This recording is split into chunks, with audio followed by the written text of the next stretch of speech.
बिस्मिल्लाहिर्रहमानिर्रहीम। हाँ जी, ये हमारा लेक्चर नंबर 5 है in case of coordinate geometry का जो चैप्टर कंटिन्यू है उस हवाले से। तो इसमें इस वक्त जो क्वेश्चन दिया गया है, length of perpendicular from the line is 5, यानी कि पी की वैल्यू आपको बता दी गई 5। उसके बाद अल्फ़ा इंक्लिनेशन बता दिया गया 120 डिग्री। तो यहाँ से x cos of alpha plus y sine of alpha equal to p. ये आपके पास नॉर्मल फॉर्म में इक्वेशन ऑफ लाइन है। जब आप इसमें डिफरेंट वैल्यूज़ इंसर्ट करेंगे, साइन ऑफ 120 इक्वल टू 5, तो अब इनकी वैल्यूज़ भी मौजूद हैं, दैट इज़ 1/2। ये आपके पास काज 120 की कीमत है और √3/2 ये साइन 120 की कीमत है। और अब फाइनली जो तरीक़ाकार चलता है, minus coefficient of x over coefficient of y वाला रूल। स्लोप ये आपकी हो गई लाइन। अब स्लोप ऑफ लाइन पूछी है, तो कोएफिशिएंट ऑफ एक्स हो गया 1/2, कोएफिशिएंट ऑफ वाई हो गया √3/2। ये नेगेटिव साइन लगना था। जब इसकी सिंप्लीफिकेशन करेंगे तो आपके पास रिज़ल्ट बन जाएगा 1/√3। ये 2 और 2 कैंसिल हो जाएगा। तो इस तरह से slope of the given line will be, ये ऑप्शन आपका बी आ रहा है। हाँ जी, origin and the point this are such that for the line O lies above B lies below. Note the step. आपको अबव और बिलो चेक करने का क्या तरीका बताया था। फर्स्ट आप चेक करेंगे कोएफिशिएंट ऑफ वाई पॉजिटिव है, सो दैट्स इट, वो ऑलरेडी पॉजिटिव है। अब आप चेक करें ओरिजिन को, क्या ओरिजिन इस लाइन के अबव है या बिलो है। ओरिजिन पुट करें, 0 + 0 + 15, तो आंसर आपका ये पॉजिटिव आ रहा है। इट मीन्स जो ओ है वो अबव द लाइन है। दूसरा आ जाए 5 और 8। जब इस x की जगह 5 पुट किया ये 15, जब इसकी जगह ये -8 पुट किया तो -56 और आगे 15, तो आंसर आपको कंफर्म नज़र आ रहा है नेगेटिव। तो इट मीन्स जो 5 और -8 पॉइंट है वो है बिलो द लाइन। अब वाजे हो गया सारा कुछ। ऑप्शन जैसे मर्जी पूछ लिए जाएं, O lies above, P lies below, that's all. हाँ जी, उसके बाद क्वेश्चन नंबर 58 है, the inclination of the line joining points this and this. इन दोनों को ज्वाइन करने से जो लाइन बनती है उसकी इंक्लिनेशन बता दें। अब देखिए, दोनों को ज्वाइन करने से जो लाइन बनी, हम इन दोनों को ज्वाइन करने से जो लाइन बनती है उसकी स्लोप कैलकुलेट कर रहे हैं। तो स्लोप कैलकुलेशन का फार्मूला क्या आता है, difference of y divided by difference of x. तो इस पॉइंट का difference of y divided by difference of x जब हमने हल किया तो 7 + 2 ओवर -1, ये आपका जो m है ये हो गया -9। अब ये तो है स्लोप, हमें चाहिए इंक्लिनेशन। इंक्लिनेशन मीन्स वो एंगल चाहिए अल्फ़ा।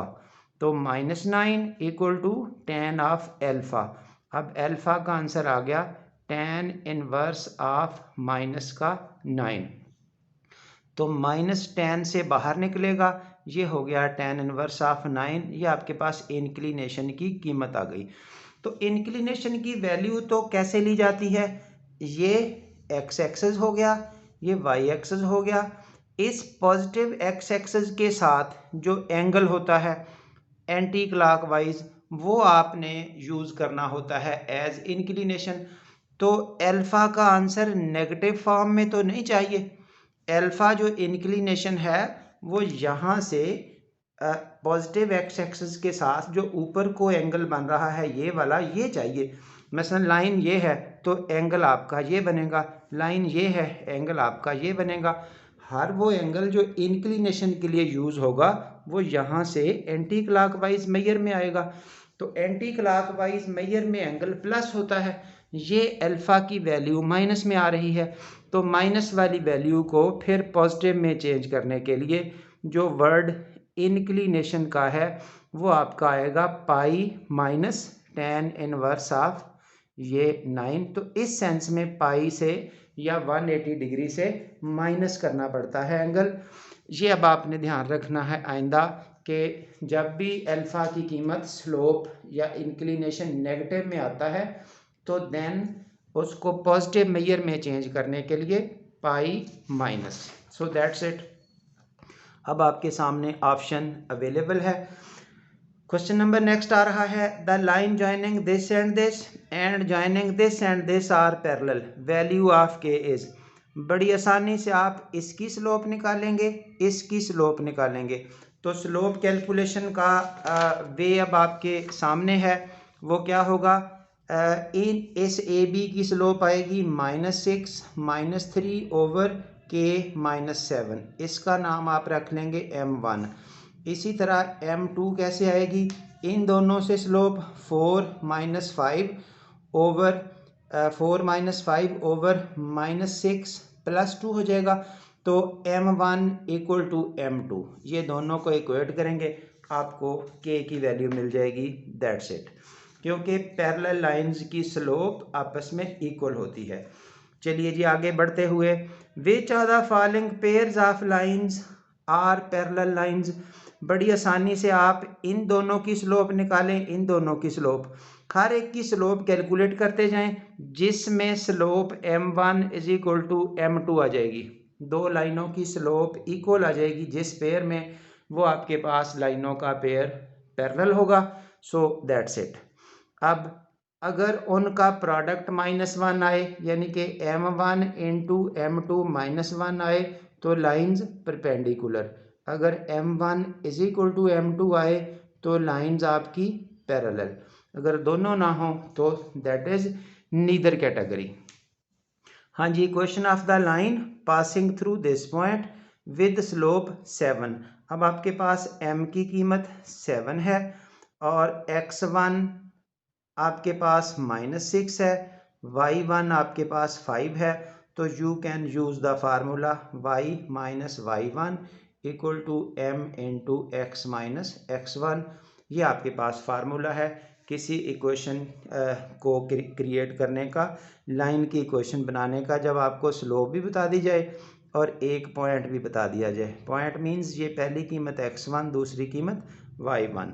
चलिए जी, question of line having x intercept this and with slope this. हाँ जी, इस पोर्शन के लिए m की कीमत आपको मिल गई है -4।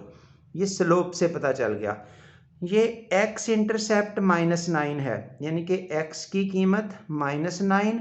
जब वो इंटरसेप्ट कहा तो इंटरसेप्ट में अंडरस्टूड है y की कीमत क्या आएगी, 0 आएगी। तो ये वाला आपका फंक्शनल हो जाएगा, x1 की कीमत ये, y1 की कीमत 0, जबकि स्लोप की कीमत -4। वंस अगेन आप उसी फार्मूला को यूज़ करते हुए कैलकुलेशन करेंगे तो you have the required equation of line. ये इंटरसेप्ट वाला इशू ज़रा समझ लें, पहले भी बात हो चुकी है। x इंटरसेप्ट में y 0 होता है, जबकि y इंटरसेप्ट में x 0 होता है। यानी कि एक की कीमत 0 होगी, दूसरे कोऑर्डिनेट की कीमत उस इंटरसेप्ट का नाम बना देगी।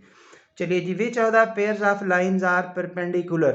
तो आप स्लोप निकालेंगे, जिनकी स्लोप्स का प्रोडक्ट, ये पेयर दिए हुए हैं। स्लोप कैलकुलेट करने का मसलन तरीका अब काफ़ी हद तक वाज़े हो चुका। कोई ऐसे निकालना चाहता है minus coefficient of x over coefficient of y, इस तरीके से आप दोनों की स्लोप्स निकालते जाइए। जो स्लोप, जिन स्लोप्स का प्रोडक्ट 2 का -1 आएगा, वो लाइनें आपस में परपेंडिकुलर हो जाएंगी। काफ़ी हद तक ये काम ऑलरेडी हल हो चुका। चलिए जी, 64 normal form of this line is. Normal form बनाने का तरीका वेरी सिंपली, आप यानी कि अगर मैं स्टेप्स बता दूं तो वो ये होते हैं इस तरह से, ax + by + c = 0। इस कांस्टेंट टर्म को हम राइट हैंड साइड पे शिफ्ट करेंगे, वो बन गया -c।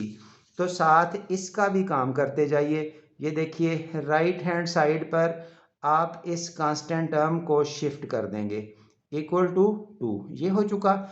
उसके बाद ये जो x का कोएफिशिएंट है और y का कोएफिशिएंट है वो है a और b, उनके स्क्वायर और स्क्वायर रूट लेके डिवाइड कर दें थ्रू आउट द इक्वेशन।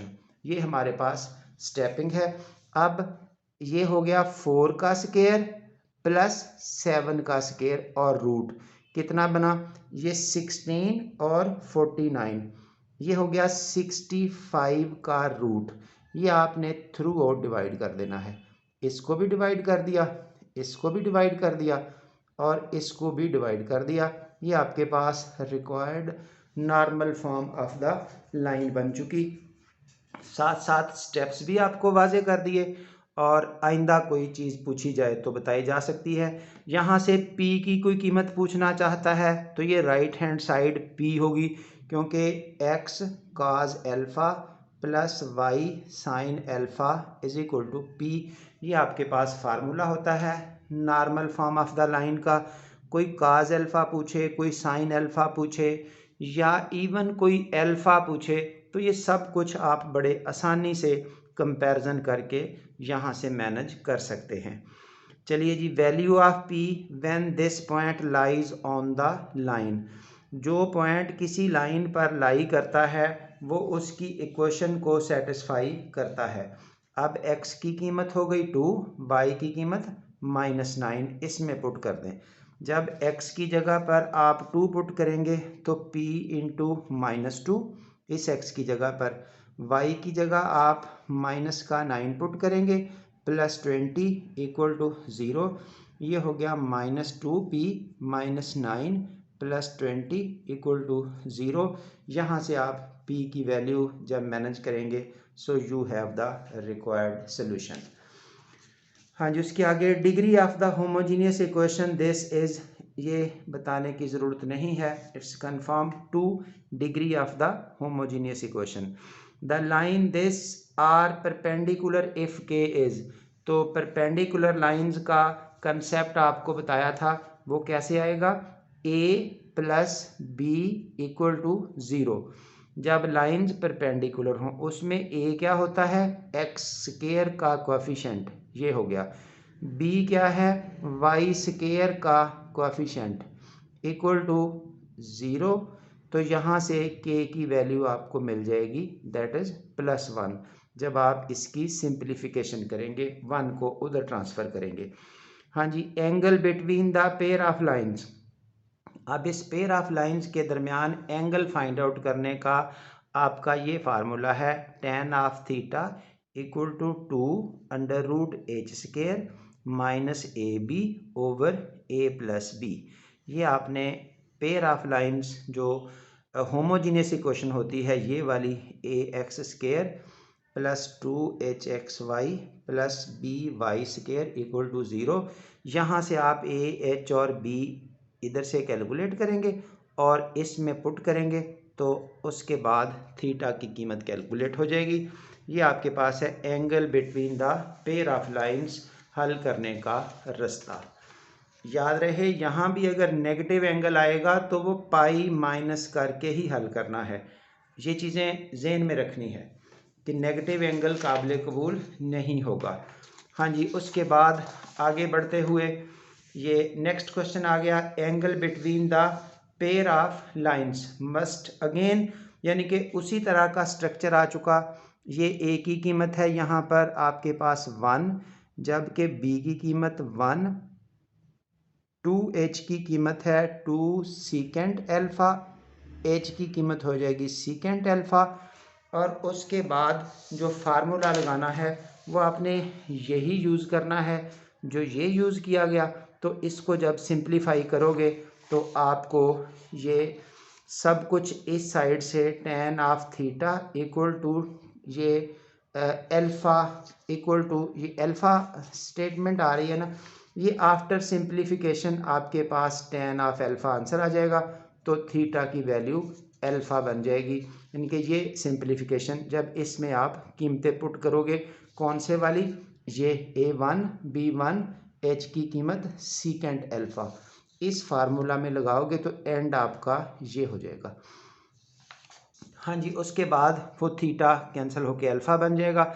हाँ जी, A point which point is above the line, कौन सा पॉइंट इस लाइन के ऊपर लाई करता है। तो तरीका वारदात क्या है, पहले y का कोफिशिएंट प्लस बनाएं, वो पहले ही प्लस है। आप इस पॉइंट को यहाँ पुट करोगे, जब पॉइंट को यहाँ पुट करोगे जिस जगह से आंसर प्लस मिलेगा वो अबव द लाइन, जिस जगह से आंसर नेगेटिव मिलेगा वो बिलो द लाइन, और जिस जगह से आंसर ज़ीरो मिलेगा वो ऑन द लाइन।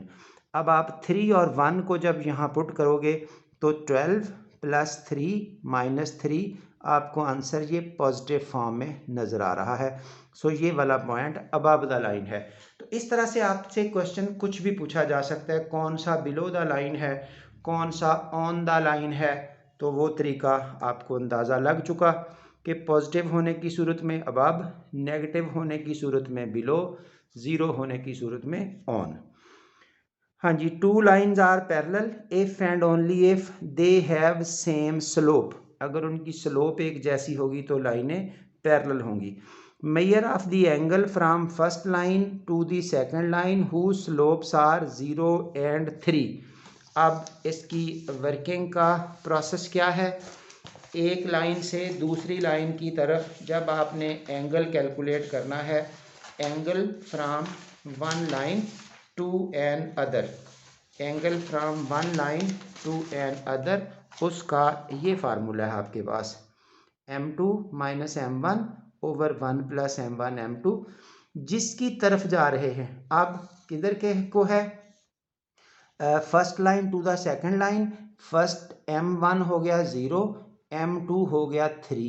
ये कीमतें जब आप इस फार्मूला में पुट करेंगे तो आपके पास जो सिंप्लीफिकेशन के बाद रिजल्ट बनेगा, सो you have the required result tan 1/3। हाँ जी, उसके बाद equation of the line passing through this and making angle 45 with x axis. हाँ जी, यहाँ काम क्या करना है, ये चलिए जी यहाँ तक हम क्लोज़ कर देते हैं। यहाँ से आगे हम अपना नया लेक्चर शुरू करते हैं, क्योंकि टाइम ज़्यादा हो रहा है, इसलिए टाइम को उतना ही रखना है जितना बच्चा इजीली मैनेज कर सकता है। Thank you very much.